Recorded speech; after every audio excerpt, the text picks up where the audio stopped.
Assalamualaikum warahmatullahi wabarakatuh. We will present one of the topics that related to the history of economic stock, which is a comparative study of implementation of public finance in early Islamic period and Malaysia. Under public finance, it consists of zakat, qorosh, ushur and fa'i. All of these elements we present based on Islamic era, modern era, in a context of Malaysia, the issues and the suggestions. As an introduction, public finance is the method of managing the public finance in the economy, and it has the greatest impact on the development both domestically and globally. The relationship between public finance and the government are close because they both have the same target and function, which is to develop the economy, increase the growth of economy and finance. They must know whether all those things that the government and any authorities do are permissible or not in Islam, such as riba. In short, the objective of public finance are managing government funds, economic growth, reducing inequality, maintaining price stability and more on the global market, but it must follow the Islamic rules. Therefore, public finance has the responsibility of examining the government's income and expense, but it is back to the Islam whether it is accepted or not based on different opinion of different Islamic scholars such as Khalifah Abu Bakr as-Siddiq and Khalifah Umar al-Khattab. Next, we will go further with the concept of public finance between the early Islamic period and modern world Malaysia. The first element of public finance is zakat. So what is zakat? Zakat is one of the 5 pillars in Islam. The word zakat is derived from zak, which means growth. Every Muslim is obliged to pay a zakat according to their wealth. This is because the means of growth from zak are rich people or people who are able to help other people who are in need through the payment of zakat.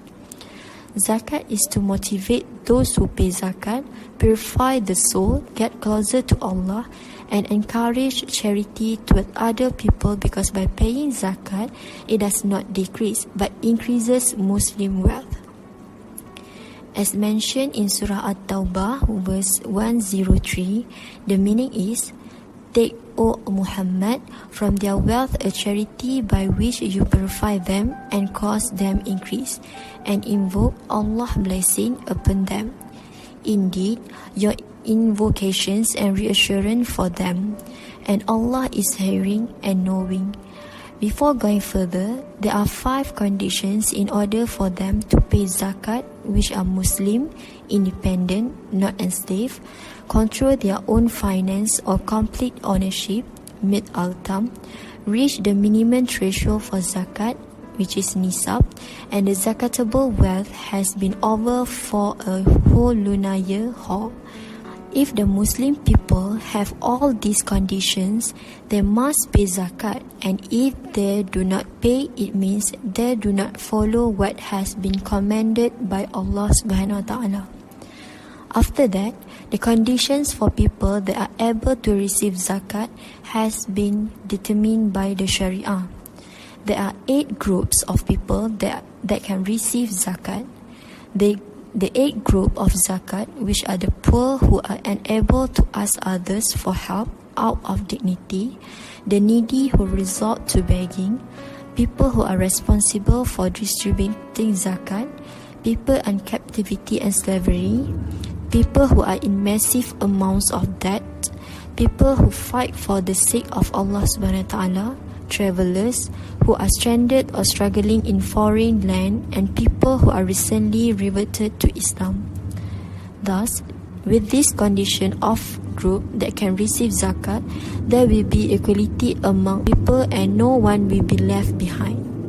For the history of zakat, zakat is not only started in the modern era. It already existed before the Prophet Muhammad sallallahu alaihi wasallam era. Many prophets before Prophet Muhammad sallallahu alaihi wasallam were commanded by Allah subhanahu wa ta'ala to pay the zakat. However, the knowledge about zakat was known more and introduced to the society during the time of Prophet Muhammad sallallahu alaihi wasallam. Before this, zakat was an optional practice and people who were able to pay zakat could choose whether they want to pay or not. After that, zakat became an obligation practice for every Muslim who was able to pay in order to reduce the gap between rich and poor people. There are two types of zakat, which are zakat al-fitri, zakat fitrah, that pay during the holy of Ramadan, then it must reach its recipients of the day of Eid, and zakat al-ma, or in Malay zakat harta, that pay once a year. The rate of zakat fitrah is equal to 2.7 kg of rice. The amount of zakat fitrah that people need to pay for each state in Malaysia is different, and it is based on the cost of living in the state or the current price of rice in the states. Usually, the amount is below 10 ringgit. People can choose whether they want to pay zakat using the rice or money. The minimum zakat that obligates to pay is 7 ringgit for every state, and the other amount above 7 ringgit is depends on the state that are able to pay higher, such as Selangor and Kedah. Next, I will explain about the zakat during the era of Prophet Muhammad sallallahu alaihi wasallam. The introduction of zakat to the society is deeper during the era of Prophet Muhammad sallallahu alaihi wasallam. Even though the command from Allah subhanahu wa ta'ala to pay zakat is before the Prophet Muhammad sallallahu alaihi wasallam. During the time of Prophet Muhammad sallallahu alaihi wasallam and Islamic era, zakat is the revenue for the Islamic government. Then zakat was collected and given by the states. Hence, the authorities would collect zakat during the time ECON and would then distribute it among those who were qualified for the zakat. Zakat has a lot of benefits, and Prophet Muhammad sallallahu alaihi wasallam mentioned many times among the Sahaba about the benefits of zakat and the blessing that the givers of zakat get from the Allah subhanahu wa ta'ala. The concept of zakat is to ensure that every rich person that has a lot of wealth shows their gratefulness and blessing to Allah subhanahu wa ta'ala, and all Sahaba ensure that they follow and obey these one pillars of Islam. Furthermore, I will explain about zakat implementation during the era of Islamic scholars. First, we go for Caliph Abu Bakr as-Siddiq. As we know, Abu Bakr as-Siddiq is the first caliph during the period of Khulafa ar-Rashidin after the death of Prophet Muhammad sallallahu alaihi wasallam. After the death of Prophet Muhammad sallallahu alaihi wasallam, a lot of people did not want to pay zakat, and Caliph Abu Bakr as-Siddiq will ensure that every Muslim fulfills their obligations to pay zakat, because this is a command from Allah subhanahu wa ta'ala to those who are able to pay zakat. Zakat payment was not ended after the death of Prophet Muhammad sallallahu alaihi wasallam, and he will fight for the rights of people. Next, the second caliph is Umar ibn al-Khattab. He was the second caliph that was assigned to collect the zakat. During the time of Caliph Umar ibn al-Khattab and Umar bin Abdul Aziz, there were only a few poor people in some areas, and zakat could not be distributed, and it shows that poverty was not the issue. Then he built Baitul Mal that functioned as collection and distribution of zakat. Next, I will focus on zakat in Malaysia. There are a lot of Islamic councils that manage the zakat, but all the names are different, which are Zakat and Baitul Mal Office, Zakat Committee, Zakat Unit and Zakat Board. Every state in Malaysia have their own zakat centers, such as Penang is Zakat Management Center, Selangor Zakat Center, and so on. The objective of the establishment of these zakat centers in different states in Malaysia are to facilitate zakat payment for zakat payers and to introduce a new zakat collecting system, such as its computerization or online zakat method, which would be more convenient. In the modern world, zakat is no longer that revenue to the government but taxation. This is because taxation collection is higher than zakat, but every Muslim obligate to pay zakat even though the collection is lower. Next, we continue to talk about the issue. There are several issues of the public finance. The first issue is the zakat distribution and collection.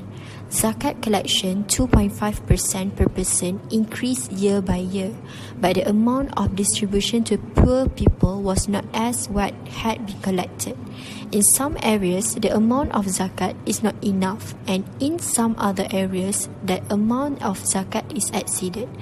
This issue will affect the zakat institution because the payer will give the zakat directly to the poor people. To solve the issue of zakat in modern era, we should use modern technology to track zakat recipients. Poor people do not receive zakat due to the staff having overlooked some zakat recipients' data. So the government of Malaysia should provide modern technology to the zakat institution to make it easier for every staff to monitor and track all the zakat recipients in those areas through the system. Then all zakat recipients can get all the benefits. Next, let's talk about fa'i. Fa'i property is the revenue of the Bait al-Mal of Muslim, which comes from the kharaj, jizya, ushur, ghanimah and everything else that is under public endowment for the benefits of all Muslims. Furthermore, Abu Ubaid also mentioned in his kitab al-Amwal that following the Prophet Mohamed ﷺ era, the property was divided into three categories, which is fa'i, khums and zakat.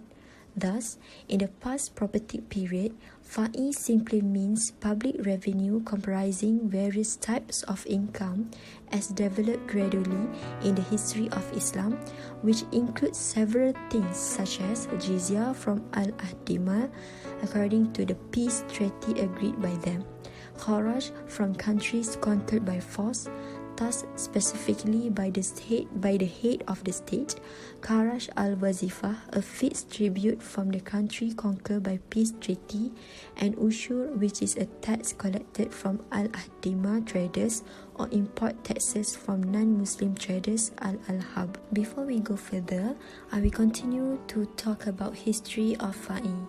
The term is used to describe fa'i property obtained by Muslims from their opponents without battle. Fa'i property also includes all assets acquired from the mushrikeen without conflict, such as ushur, trade tax and kharaj, land tax. So basically, these properties then become a source of revenue for the states, while for the zakat, it contributes to the state's finance. However, the difference between the fa'i and zakat may be evident in the acquisition of property, where zakat is derived from Muslims, while fa'i property is acquired from idolaters. Furthermore, in terms of division, fa'i property also varies from zakat property.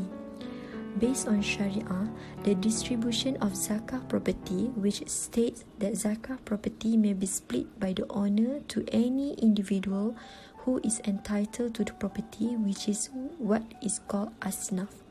Meanwhile, for the fa'i properties, distribution is based on the mujtahid ijtihad, and fa'i property cannot be split or managed by the property's owner, but must be divided or controlled by the authority.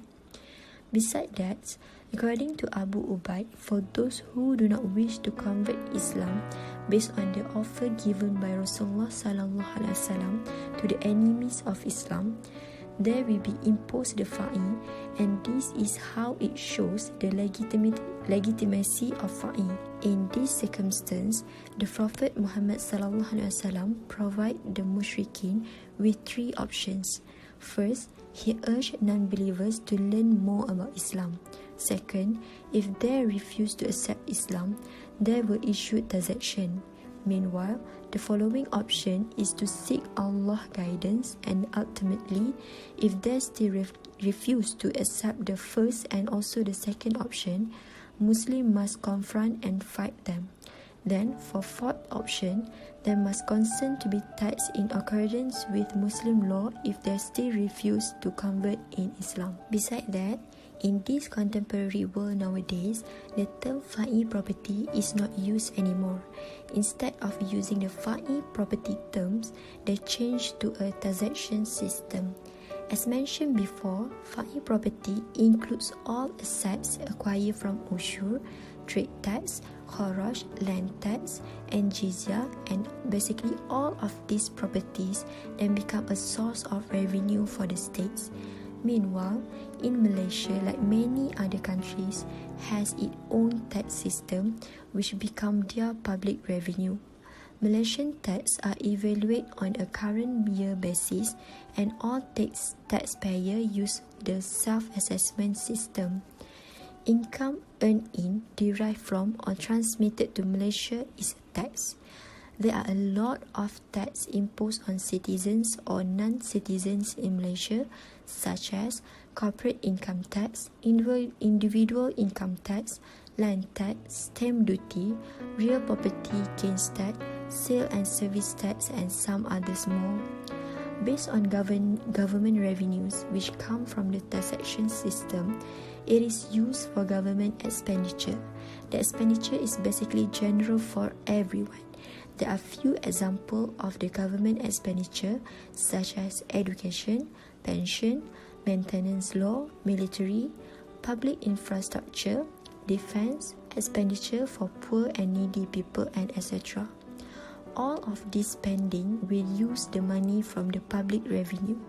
Therefore, it is really important that each country should have a good system when it comes to their public revenue so that they can cover their government expenditure costs properly. Okay, so move to the next element of public finance, which is kharaj.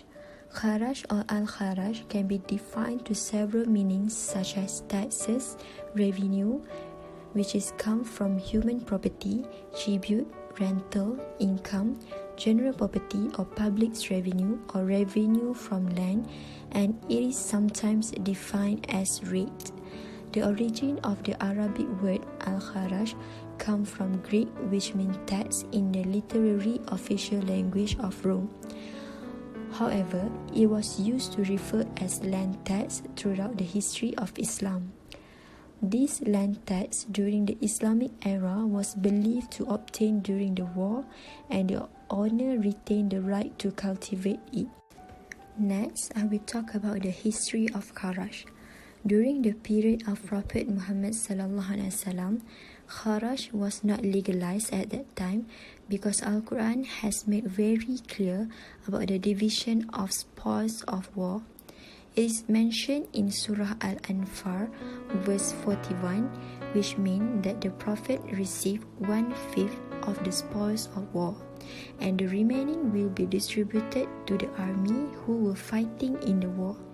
This practice was adopted by the Prophet during the War of Akbar, which the era of Prophet Muhammad ﷺ until the era of Abu Bakar, the spoils of war were distributed based on the verse. So 1/5 of the spoils were distributed for 6 categories of people, as mentioned within the verse, while the rest was distributed among the troops. In contrast to the era of Prophet Muhammad ﷺ, Umar bin al-Khattab, on the other hand, has introduced the implementation of kharaj during his era. Kharaj was implemented particularly on agricultural fields within Europe, Egypt, Saudi, and Syria. It was obligated toward war-spoiled land, which was still cultivated by the owners, yet they had to pay the tax for the government. This policy became one of the main sources of government's income during that era. Moreover, I will continue to explain about the kharaj in contemporary world. In Malaysia, there is a land transaction and it has developed into 4 phases. During the pre-independence period of the Malay states in the year 1523 until 1605, there was a first phase in which local custom and Islamic influences can be found in land administration law. Then, it was followed by a second phase in 1824 until 1948, where the torrent system was gradually integrated into Malay land laws. During 1948 until 1963, there was a formulation of the National Land Code, and it is known as the third phase, where the last phase is marked by efforts to enforce the National Land Code 1965. National Land Code is an act to amend and consolidate the law relating to the land and land tenure, the registration of title to land, and dealing with the collection of revenue within the states of Johor, Kedah, Kelantan, Melaka, Negeri Sembilan, Pahang, Penang, Perak, Perlis, Selangor, Terengganu, and the Federal Territory of Kuala Lumpur, and for related purposes. This last phase has continued until today. There are several issues regarding land tax. In Malaysia, land tax is known as one of the highest proportion for state authorities' revenue. However, the land administration in Peninsular Malaysia have encountered numerous problems, including regarding its collection and areas of land taxation. The collection of land revenues is governed by the National Land Code (NLC) and the land rules of the respective states. The amount of tax arrears indicates gradual increases throughout of the 9 years. When the arrears remain high, it accumulates as bad debt on the state treasury. This bad debt which occurs then give a negative impact on the effectiveness on land transaction administration. Generally, the amount of arrears remain higher because the landowner did not pay for the land transaction. There are several reasons why they do not pay for it, such as negligence and international avoidance, waiving fees for other expense, and failing to understand that unprocessed land revenue could be confiscated. Regarding the issue of a land tax in Malaysia, to solve this issue, Malaysia has to establish an enforcement framework on land tax area which is based on National Land Code 1965 in order to make sure that collection system on land tax will be effective and efficient. So, moving to the next element of public finance, which is ushur. Ushur is a 10% imposed on goods imported from states that tax Muslim product. The ushur term has also been applied and imposed to a 10% tax on irrigated land harvest, a 10% tax on rainwater land harvest, and a 5% tax on land dependent on well water. For non-Muslim traders, they will be charged on the goods of foreign traders who opt to trade in Muslim dominance at up to 10% of the products imported and on a reciprocal basis. It is applicable to non-Muslim traders who were foreigners who wanted to sell their goods within the Islamic states, and including for non-Muslim traders who were inhabitants of the Islamic states, which is Zimmi. Basically, ushur was imposed in such a way as to prevent sufferings and avoid burden for the foreign traders so that they are not imposed on imported goods for consumption or personal use, but it only can be charged on commodities that were intended for sale. So, let's talk about the history of ushur. In the early Islamic economic period, especially during the Prophet Mohamed ﷺ era, the financial management system was quite straightforward. This is acceptable given that he lived in a freshly established small country with a minimal and moderate financial strategy. The ushur system was created during the reign of Umar al-Khattab on the ideals and rules of justice. This system was not applied during the period of Rasulullah SAW and Abu Bakar. According to Rasulullah SAW said, this means the Muslims are not required to pay ushur taxes. However, it is only pertain to Jews and Christians. Furthermore, I will continue to explain about ushur during the era of Khalif Umar ibn al-Khattab. As mentioned before, ushur is a tax introduced by Khalif Umar ibn al-Khattab, and he is the first Muslim ruler that imposed ushur. During the Khalif Umar ibn al-Khattab era, there was a unique case regarding the ushur made by Abu Musa al-Ash'ari, who claimed to Khalif Umar that Muslim traders had imposed 1/10 on a foreign land. The Caliph responded by levying ushur taxes at various percentage on them. He stated that collect 10% of what they take from Muslim merchant, take half, which is 5%, from Ahlul Ad-Dima, religious people, and 1 dirham for every multiple of 40 dirham from Muslim. Generally, ushur targets all forms of trade commodities that enter the Islamic states. Moreover, there are few essential provisions established by Abu Yusuf in his book, such as taxpayers' products are intended to be traded. The Muslim trader's tax rate is 2.5% based on the entire value of goods, and the dhimmi merchant is subject to a 5% tax, and the tax rate for foreigner is 10%, and so on. The essential provision that I mentioned basically indicate that the merchant's citizenship, status and religion are the tax rate factors. Furthermore, Muslim traders must pay zakat for their goods, but zimmi is only required to pay ushur when engaging in the cross-border trading activities. In a nutshell, to conclude all of this, it can be said that all public finance, which are zakat, kharaj, ushur and fa'i, have their own roles in Islamic perspective. All improvements and changes of public finance will make the world and Muslim community become better. That's all from us. Thank you.